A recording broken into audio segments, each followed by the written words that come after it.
घटना काय घडलेली आहे आणि गुन्हा दाखल झालेला आहे? एक मुलगी आहे आरोही दीपक बिडलान, वय 13 वर्ष, ही 8वीची विद्यार्थिनी आहे. राहणारे मस्तगड, जालना. 8वी वर्गात शिकणारी आहे. CTMK शाळा जालना इथे ती 8व्या वर्गात शिकत होती. आज सुमारे सकाळी 7:30 ते 8च्या दरम्यान तिनं शाळेच्या 3ऱ्या मजल्यावरून उडी घेऊन आत्महत्या केलेली आहे, अशी प्राथमिक माहिती आपल्याला मिळालेली आहे.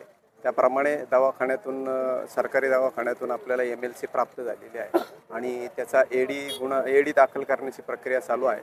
सर्व पोलीस आणि आपण त्यामध्ये तपास करत आहोत की खरा काय प्रकार आहे, त्याचं कारण काय आहे आणि काय आहे. याच्यासाठी मी 3 टीम फॉर्म केलेल्या आहेत आणि सध्या तपास चालू आहे. मुलीच्या वडिलांनी आरोप केला छेडछाडीमुळे झालं आणि शिक्षक म्हणतायत की तसं काही प्रकार नाही. तसं अजून तरी काय आपल्या समोर आलेलं नाही. प्राथमिकदृष्ट्या तर त्यांनी अजून तर काही स्टेटमेंट दिलेलं नाही.